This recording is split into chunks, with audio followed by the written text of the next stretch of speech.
The tribunal chamber felt colder than Admiral Torin remembered. He stood alone before the council of 7 species, each representative staring at him with expressions ranging from disgust to pity. His uniform bore no medals anymore. They had stripped those away 3 days ago, along with his command and his dignity. Now they wanted answers. They wanted to know how the greatest military force in the galaxy had crumbled against a single primitive world. Torin cleared his throat. The sound echoed in the vast chamber. "I will tell you everything," he said quietly, "but you will not like what you hear." The head counselor, a tall being with silver skin and too many eyes, gestured for him to continue. Torin accessed the holographic display, and images of Earth appeared in the center of the room. A blue and green world, beautiful in its simplicity. "We identified Earth 16 months ago. Our scouts reported a species divided into nearly 200 separate nations. They fought among themselves constantly. Small wars, territorial disputes, resource conflicts. By every measure, they were fractured and weak. Their technology lagged behind ours by at least 3 centuries. They had barely explored their own star system." Torin paused, remembering his confidence back then. It felt like a lifetime ago. The Confederation Council approved the invasion with minimal debate. Earth possessed rare minerals we needed. The humans had no allies, no defensive pacts. They were isolated, perfect targets. I was given command of the invasion fleet, 50,000 ships, the largest force ever assembled for a single campaign.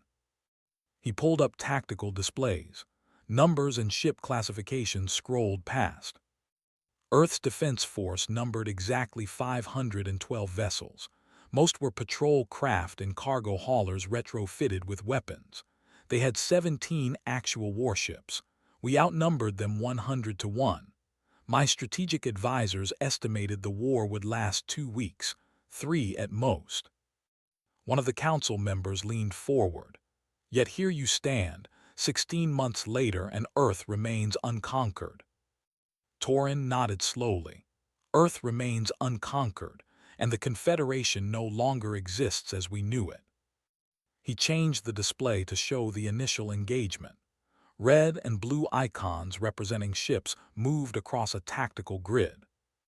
First contact occurred at the edge of their system, a place they call the Kuiper Belt. Human ships detected our approach and moved to intercept. We expected them to establish a defensive perimeter around their homeworld. That is standard doctrine for any species. Protect the core, make the enemy pay for every advance. The battle replay showed human ships engaging the forward elements of the Confederation fleet. Blue icons winked out one by one.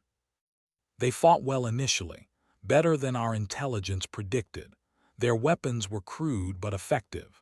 They used kinetic rounds, chemical explosives, primitive energy weapons. We destroyed their ships easily. 30 human vessels eliminated in the first hour. They retreated as expected. Torin's hands clenched behind his back. Then they did something no military computer could predict. They scattered, not in retreat, not in panic. They broke formation and fled in every possible direction. Some dove toward the inner system. Others raced outward into deep space. A few even angled toward the sun itself. I thought they had lost cohesion, that their command structure had failed.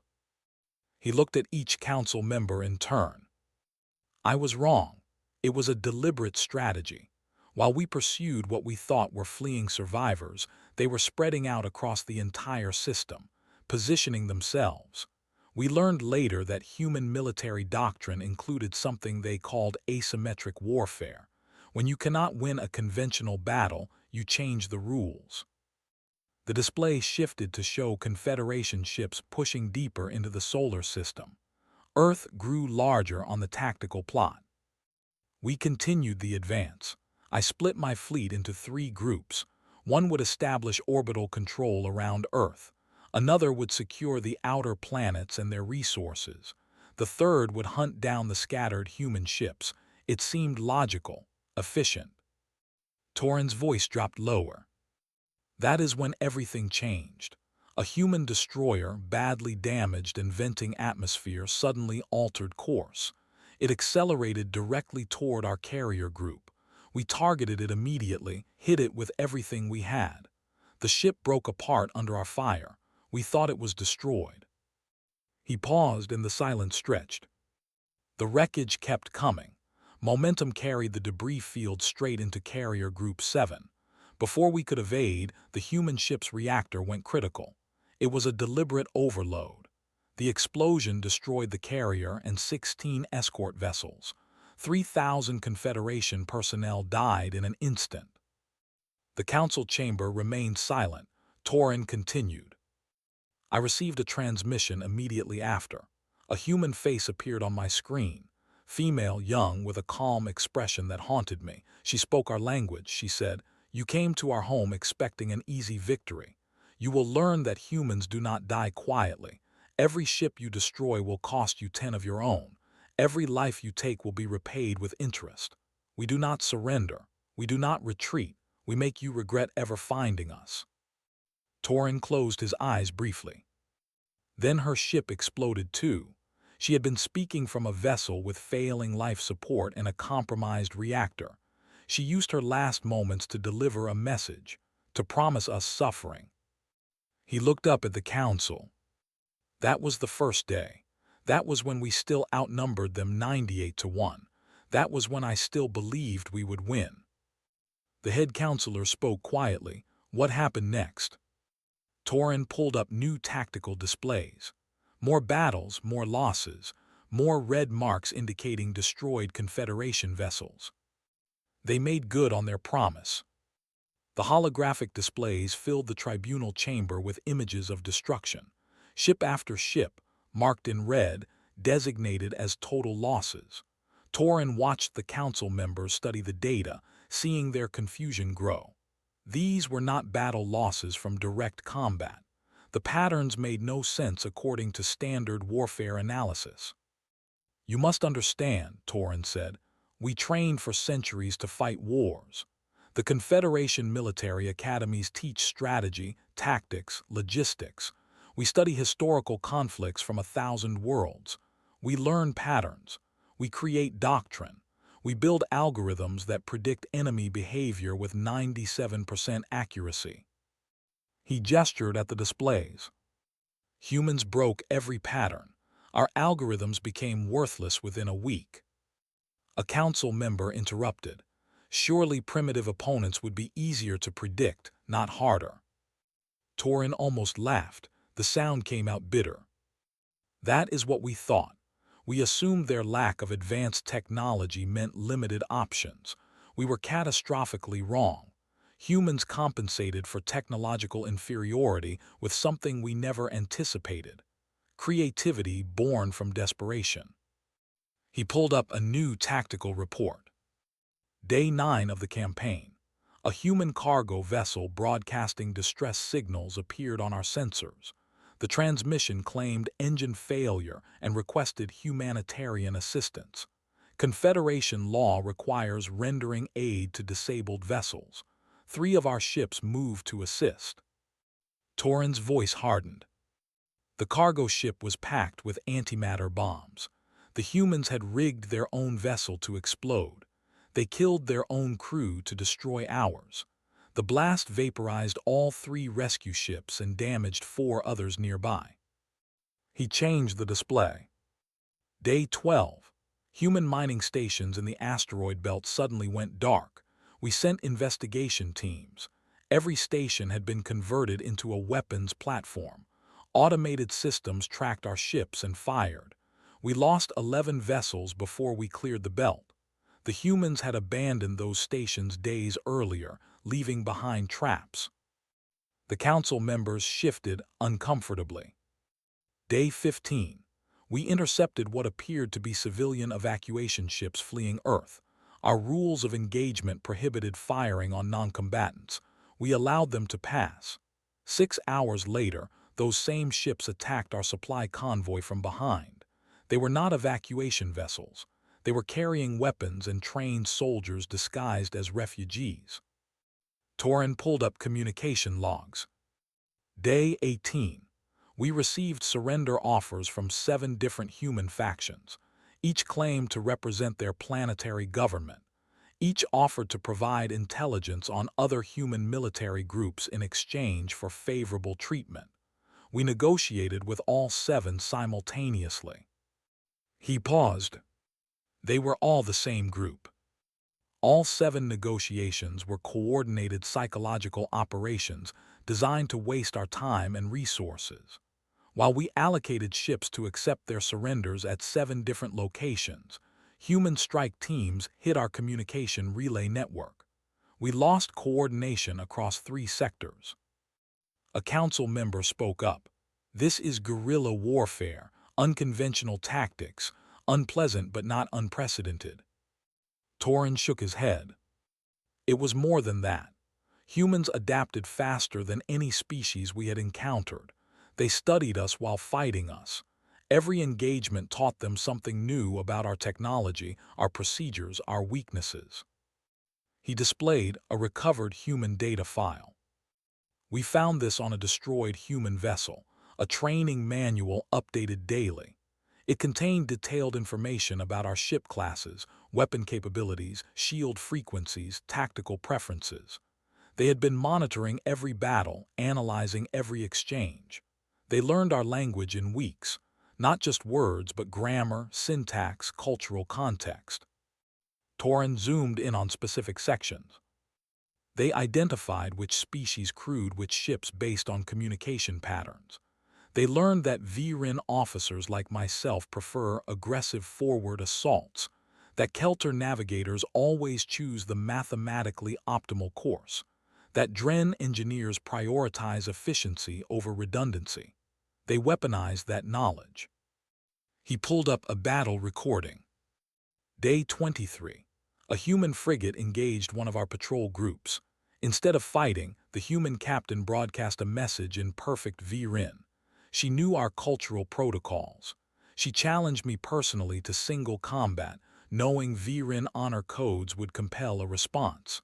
While I diverted ships to answer her challenge, other human forces attacked our supply depot. The image showed a young human woman, her uniform torn and bloodied, speaking with calm precision in a language she could not have known a month earlier. She survived 3 minutes against our champion in personal combat before dying, but those 3 minutes cost us a depot containing enough fuel and ammunition for a month of operations. She sacrificed herself for a strategic advantage. Torin closed the file. Day 26. Humans began psychological operations targeting individual species within the Confederation. They broadcast messages reminding the Kelter of their pacifist history. They sent the Dren economic analyses showing the war's cost versus potential gain. They contacted the SREL and asked why they followed VRIN commands when their species had fought us in wars centuries ago. He met the Council's eyes. They targeted unity. They knew the Confederation's strength came from cooperation among species with different capabilities, so they worked to fracture that cooperation. They played on old grudges, economic concerns, cultural differences. A council member stood abruptly. You are describing an enemy that should not exist. A species that learns this rapidly, adapts this efficiently, fights this ruthlessly. This suggests either your incompetence or their impossibility. Torin remained calm. I thought the same thing. I reported that humans must have outside assistance, hidden allies providing technology and training. Confederation intelligence investigated thoroughly. They found nothing. No allies, no secret benefactors, just humans alone against us, learning and adapting because extinction was their alternative. He pulled up casualty reports. After 1 month of combat, we had lost 4,000 ships. Humans had lost 90 vessels. The ratio was shifting, and we still had not touched Earth itself. The displays went dark. That was when they stopped running.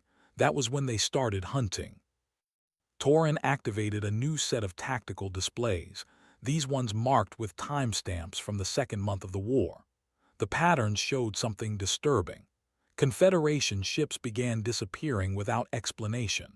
No distress calls, no debris fields, just silent vanishing from sensor networks.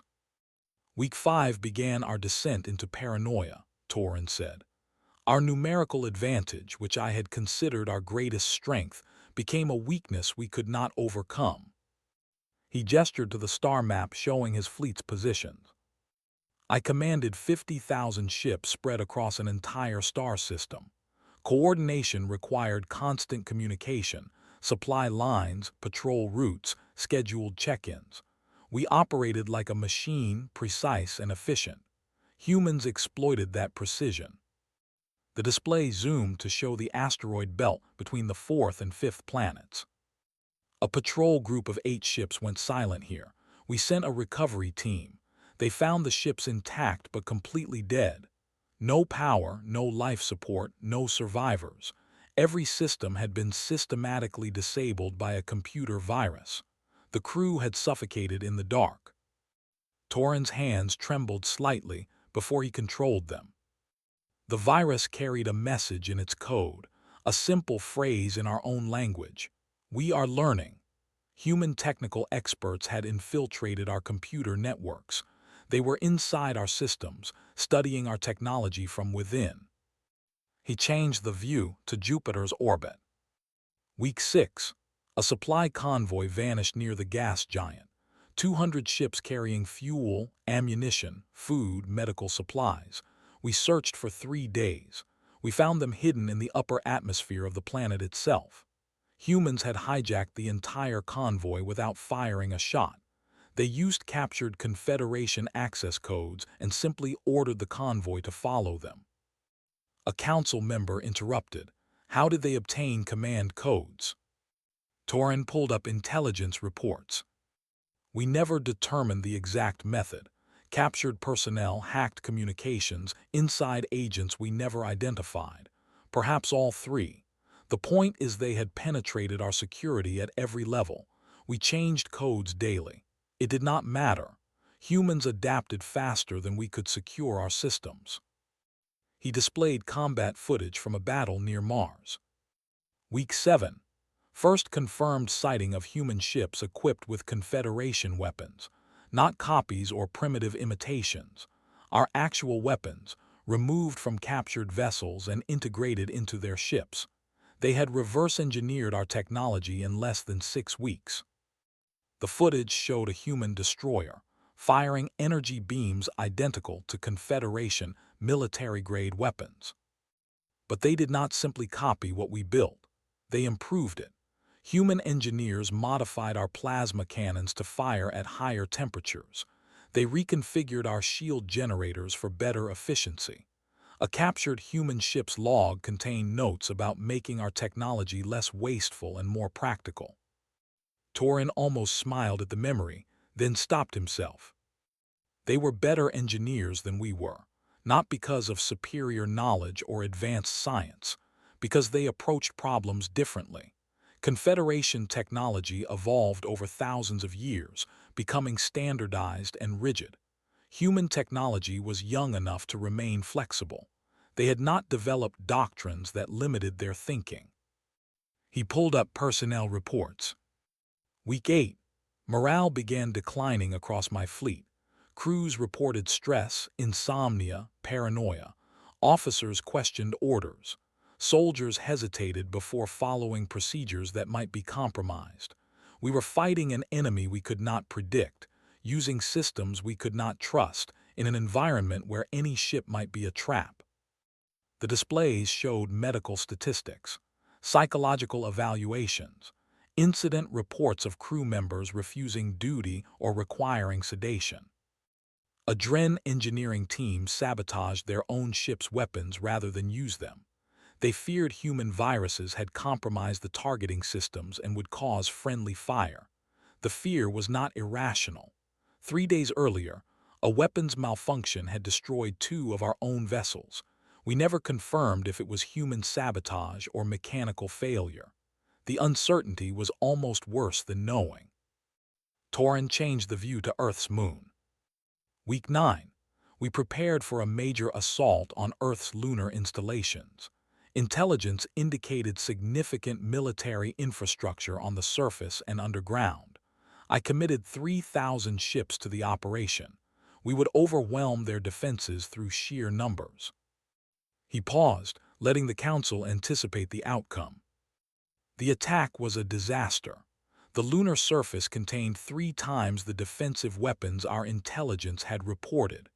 Railguns, missile batteries, energy cannons, all hidden in artificial craters and underground bunkers. But worse than the weapons was the coordination. The battle footage played in horrifying detail. Human defenders knew exactly where we would attack, which approach vectors we would use, which targets we would prioritize. They had predicted our tactics perfectly because they had been studying our doctrine. Every ship I sent followed standard Confederation assault procedures, procedures that humans had analyzed and prepared counters for. Ships exploded on the display in patterns that almost looked choreographed. We lost 900 vessels in 4 hours. The survivors retreated in disorder. I called off the assault. It was the first time in Confederation history that a numerically superior force had been repelled by a fortified position of primitives. Torin's voice dropped. That night I received another transmission from Earth. A different human this time, older male, wearing what appeared to be a military uniform. He spoke calmly, without anger or triumph. He said, "Admiral Torin, you are fighting the war you trained to fight. We are fighting the war we need to survive. Your training is your weakness. Our desperation is our strength. You can still leave. We would prefer that. But if you stay, we will keep teaching you lessons until either you learn or you die." The image froze on the human's face. I did not report that transmission to Confederation Command. I should have. But I was beginning to understand something that terrified me. We were not fighting a war we could win through conventional means. We were fighting a species that redefined conventional with every engagement. Torin looked at the council. Week 10 began with another human innovation. They stopped defending entirely, and they started invading us. The council chamber's lights dimmed as Torin displayed a galactic map. Red markers appeared across multiple star systems, each one representing an attack far from Earth. The pattern was impossible to ignore. Humans had gone on the offensive. Week 10 changed everything, Torin said quietly. While my fleet remained concentrated in the Sol system, human ships appeared throughout Confederation space. Not refugees or scouts, warships, battle groups, strike teams. He zoomed in on a system 30 light-years from Earth. The Kelter colony worlds detected 3 human vessels entering their space. The Colonial Defense Force moved to intercept. Standard procedure. But these were not the crude ships we had been fighting. These vessels carried captured Confederation faster-than-light drives. Humans had achieved in 2 months what took most species centuries.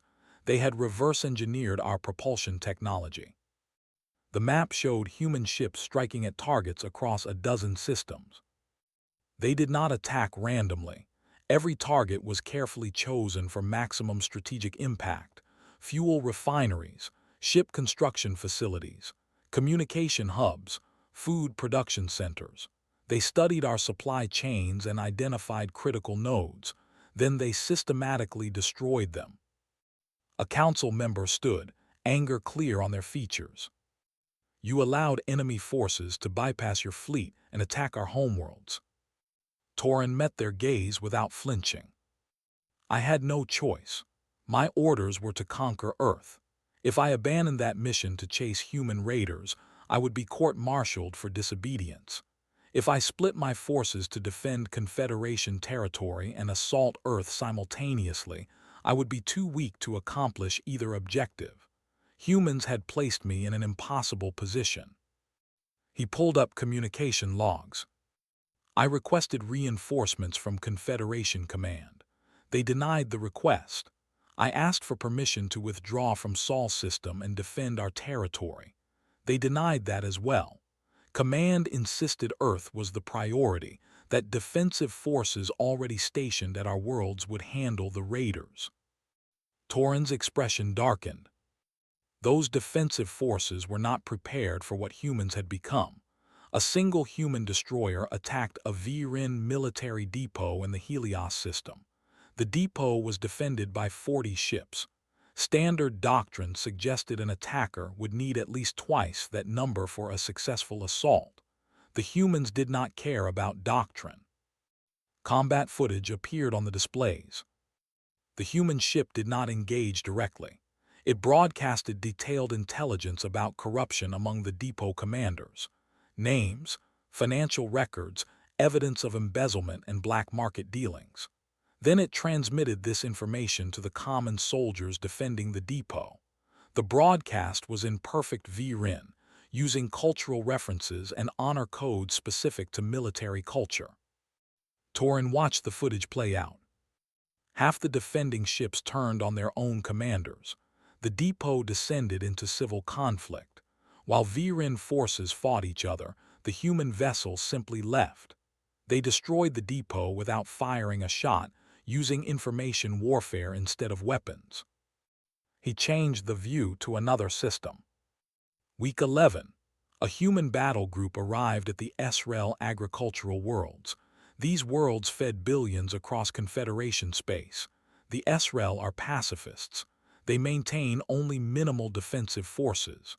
Humans could have easily destroyed the farms and caused widespread famine. Instead, they did something unexpected. The display showed human ships in orbit, but no signs of combat. They negotiated. Human commanders met with SREL agricultural councils and proposed a deal. The SREL would continue providing food to Confederation worlds, but would also provide supplies to Earth. In exchange, humans would not harm the farms and would even defend the SREL worlds against other threats. A council member gasped. The SREL accepted. Torin nodded slowly. They accepted. From their perspective, it was logical. The war was not their fight. They valued peace and survival over political loyalty. Humans understood that. They identified species within the Confederation that could be persuaded to neutrality or even cooperation. They were not just fighting a military campaign. They were conducting a diplomatic one simultaneously. He displayed more incidents across the map. Week 12. Humans contacted the Dren Commerce Guild privately. They offered captured Confederation technology in exchange for industrial equipment and raw materials. The Dren are traders first and patriots second. Several guild members began secretly supplying humans with manufacturing tools and rare elements. Torin's hands clenched. Week 13. A human boarding team captured a Confederation intelligence vessel intact. They gained access to classified databases containing fleet movements, defensive positions, political intelligence. Before we could respond, humans transmitted that information publicly across all Confederation channels. Every species learned what we had been hiding about economic costs, casualty rates, strategic failures. The tribunal grew louder with angry voices. Torin waited for silence before continuing. The political damage was catastrophic. Member species began questioning the war's purpose. Colonial governments demanded explanations. Trade unions protested resource allocation. Humans weaponized our own information against us, turning Confederation citizens against their leadership. He pulled up casualty statistics. By week 14, I had lost 16,000 ships, but actual combat accounted for only 9,000 losses. The rest came from defections, mechanical failures caused by sabotage, ships recalled to defend home territories, and vessels lost to accidents caused by declining maintenance standards. Torin zoomed the map back to Earth. My remaining fleet still outnumbered human forces 3-1, but those numbers were meaningless. I could not maintain supply lines under constant raids. I could not trust my own systems against human infiltration. I could not coordinate fleet movements when species within my command structure were making separate peace deals with the enemy. He looked at each council member. Week 15, Confederation Command finally authorized a full-scale assault on Earth itself.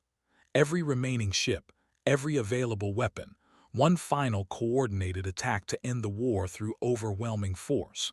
We would destroy their homeworld and accept whatever political consequences followed. At that point, we were fighting not to win, but to avoid the humiliation of total defeat. The displays showed the massive fleet gathering for the assault. I assembled 32,000 ships in Earth's outer system, the largest armada ever brought against a single planet. Humans had maybe 2,000 vessels to defend with. The mathematics favored us. The numbers guaranteed victory. Torin's voice went flat. We attacked Earth, and that is when we discovered humans had one final lesson to teach us. The final assault began at dawn Earth time. Torin remembered watching the planet rotate slowly on his command display, sunlight crawling across continents and oceans. It looked peaceful from orbit, beautiful even. That made what came next somehow worse. 32,000 ships. Torin said, his voice barely above a whisper. We formed a sphere around Earth, covering every possible escape vector. Human vessels appeared on our sensors, moving to intercept. 2,000 ships against our fleet. The odds were 16-1 in our favor. He activated tactical recordings of the battle. The first wave engaged at maximum range. Human ships fought with coordination that seemed impossible for their numbers. They used Earth's orbital debris as cover, forcing our vessels to maneuver carefully to avoid collisions. They targeted our larger ships first, trying to reduce our firepower advantage. Red and blue icons danced across the display, merging and separating in patterns of destruction. We lost ships, more than expected. Human weapons had improved significantly. Captured Confederation technology combined with their own innovations created weapons systems that matched or exceeded our capabilities. But we still held the advantage. For every Confederation ship destroyed, we eliminated 3 human vessels. Torin paused, staring at the tactical display. 4 hours into the battle, human defenses began collapsing. Their outer defensive ring broke apart. Our ships pushed through toward Earth itself. Orbital weapons platforms tried to slow our advance, but we had enough firepower to overwhelm them. Victory seemed certain. He looked up at the Council. Then I received a priority transmission from Confederation Command. Not orders for the assault, an emergency alert. Human ships had appeared in orbit around the Viren homeworld, around Kelter Prime, around Dren Central, around every major Confederation world simultaneously. The tactical display shifted to show the wider galactic map. Dozens of red icons marking human vessels throughout Confederation space. How? A council member demanded. Your fleet was here engaging their forces at Earth. Where did those ships come from? Torin pulled up intelligence reports. We asked the same question. Analysis suggested humans had been building ships in secret locations throughout their solar system. Hidden construction facilities in asteroid belts, on moons, inside gas giant atmospheres. While we focused on Earth, they manufactured vessels in places we never looked. He changed the view to show a human shipyard concealed within Saturn's rings. But more importantly, they had been positioning those ships for weeks, moving them slowly into Confederation space while we concentrated our forces at Earth. They used captured faster-than-light drives and stolen navigation data. By the time we launched our assault, hundreds of human vessels were already in position around our homeworlds. The council chamber fell silent. Each human ship carried enough antimatter weapons to devastate a planetary surface. Not conquer it, devastate it. They transmitted a simple message to every Confederation government simultaneously. Torin played the recording. A human voice, calm and emotionless, spoke in perfect Confederation common. We are in position to destroy every major world in your alliance. You currently have ships attacking Earth. If Earth falls, if our homeworld is damaged beyond repair, if our species faces extinction, then every species in the Confederation will share that fate. You have 1 hour to recall your fleet. After that, we begin orbital bombardment of your civilian populations." The recording ended. Torin stood silently, remembering his horror when he first heard those words. "It was mutually assured destruction on a galactic scale," he finally said. "Humans had positioned themselves to murder billions in retaliation for their own extinction. They would not win. They would simply ensure everyone lost." A council member spoke, voice shaking. "You withdrew." Torin nodded. Confederation Command ordered an immediate ceasefire and retreat. I was given 30 minutes to disengage my forces and pull back to the outer system. 30 minutes to abandon a battle we were winning, because losing Earth meant losing everything. The tactical display showed Confederation ships breaking off their assault, retreating in organized groups while human forces harried them from behind. But the damage was already done. Not military damage, political damage.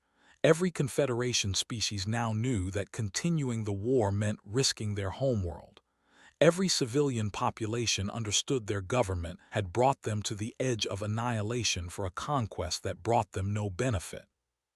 Torin pulled up news reports and political statements from across Confederation space. The SREL formally declared neutrality within hours. They announced they would no longer support military operations against Earth and would treat any attacks on human agricultural trade as acts of war against SREL interests. The Dren Commerce Guild followed, stating that the war disrupted profitable trade and demanding immediate peace negotiations. He scrolled through more declarations. The Kelter Council voted to withdraw all military forces from offensive operations. The Harn Collective sued for separate peace with Earth. The Trell Sovereignty recalled their ships. Within a week, 8 of the Confederation's 17 member species had either declared neutrality or begun independent negotiations with humans. The map showed the Confederation fragmenting, political borders appearing where unified space had existed before. Week 16.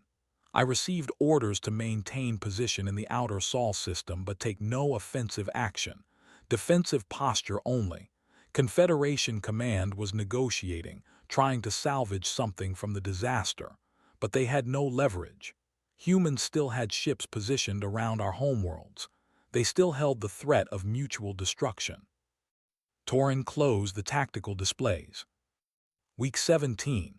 Formal peace talks began on a neutral station. Human representatives arrived with detailed proposals, not surrender terms, trade agreements, technology exchange programs, mutual defense pacts against external threats. They negotiated as equals, not as defeated primitives begging for mercy. He looked directly at the head counselor. Week 18. The Confederation as we knew it ceased to exist. Individual species made separate peace deals with Earth. Some retained nominal alliance status. Others broke away entirely. The unified government fractured into regional blocs and independent nations. Humans achieved through strategic pressure what centuries of internal politics had never accomplished. They destroyed our unity. Torin's voice hardened. And I stood in orbit around their world with the remnants of my fleet, watching it happen, unable to do anything but accept their terms. Torin stood before the tribunal in silence, watching the council members process everything he had told them. Some looked angry, others defeated. All of them looked for someone to blame. He knew that person would be him. "You want to know the final casualty count," Torin said. "The numbers that justify this tribunal, that explain why I stand here stripped of rank and honor." He pulled up the statistics one last time. Confederation losses: 43,217 ships destroyed or captured, 7,300,000 military personnel dead or missing, 246 billion credits spent on military operations, 15 major industrial centers damaged or destroyed by human raids, economic output down 38% across all member worlds, political unity fractured beyond repair. The numbers scrolled past, each one a condemnation. Human losses: 309 ships destroyed, approximately 80,000 military personnel killed in action. Economic damage to Earth itself: minimal. Their industrial capacity actually increased during the war as they converted civilian infrastructure to military production. Political unity strengthened through shared opposition to external threat. Torin let the disparity speak for itself. We outnumbered them 100 to 1 at the start. We had superior technology, established supply lines, centuries of military experience. We should have won in 2 weeks. Instead, we fought for 4 months and lost everything. A council member finally spoke, voice tight with barely controlled rage. How? Explain to us how a primitive species defeated the greatest military alliance in known space. Torin had been waiting for this question. It was the only question that mattered. Because we fought a war of conquest and they fought a war of survival. That difference defined every engagement, every decision, every outcome. He paced slowly before the council. When I sent a ship into battle, I calculated acceptable losses, risk versus reward, strategic value versus potential casualties. If a mission would cost more than it gained, I did not undertake it. This is proper military doctrine. This is rational command. Torin stopped packing. When humans sent a ship into battle, they calculated one thing. Can this action help us survive? If the answer was yes, they committed completely, regardless of cost. They did not weigh strategic value against losses because survival has infinite strategic value. A human commander would sacrifice an entire fleet if it meant Earth continued existing. He pulled up the image of the first human captain, who had rammed her dying ship into a Confederation carrier. This is what we failed to understand. Humans were not fighting for territory or resources or political advantage. They were fighting for the right to continue existing as a species.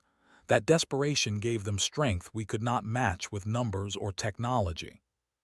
Torin changed the display to show human innovations developed during the war. They reverse-engineered our faster-than-light drives in 6 weeks. Our species took 300 years to develop that technology. Why could humans do it faster? Because they had no choice. Adapt or die. Learn or become extinct. Pressure creates focus. Desperation creates innovation. He showed tactical analyses of human strategies. They ignored every rule of warfare because those rules were designed by species who could afford to lose battles and still survive. Humans could not afford to lose anything, so they changed the rules. They used civilian ships as weapons. They sacrificed crews to complete missions. They attacked targets we considered protected by convention. They did whatever was necessary because necessary meant survival. A council member objected. This is barbarism, not strategy. Torin shook his head. This is reality. Warfare stripped of comfortable illusions. We played at war like it was a game with rules and referees. Humans showed us what actual war looks like when existence is the prize. He pulled up diplomatic records. And they were not mindless in their desperation. They studied us, learned our languages, our cultures, our political structures. They identified divisions within the Confederation and exploited them. They offered trade to some species, threatened others, negotiated with factions we did not even know existed. They fought a political war as effectively as they fought the military one. Torin displayed the peace agreements humans had negotiated with individual Confederation species. Look at these treaties. Humans did not demand submission or reparations. They demanded recognition as equals and guarantees of non-aggression. They secured trade rights and technology exchange. They positioned themselves not as conquered primitives, but as a new power that had earned respect through strength. He looked at each council member in turn. That is the lesson we failed to learn until too late. Humans were never primitive. They were young, inexperienced, technologically behind, but not primitive. They had everything necessary to become a major power. They just needed pressure to accelerate their development. We provided that pressure. The head counselor leaned forward. What do you recommend we do now? How do we respond to the human threat? Torin answered without hesitation. Nothing, we do absolutely nothing. We leave them alone completely. Shocked silence filled the chamber. Torin continued before anyone could object. Humans currently have ships positioned throughout our territory. They have technology equal or superior to ours in several areas. They have proven they will fight to extinction rather than surrender. Any attempt at revenge or retaliation will only unite them permanently against us. He pulled up the current galactic map. Our best scenario is that humans remain divided among themselves as they were before our invasion, that their natural tendency toward internal conflict reasserts itself now that the external threat is gone. If we leave them alone, perhaps they will return to fighting each other instead of us. Torin's voice hardened. But if we provoke them again, if we give them reason to maintain unity, we will face an enemy that has learned from this war. An enemy that knows our weaknesses, speaks our languages, understands our politics. An enemy that has already proven they can defeat us. He straightened to attention one final time.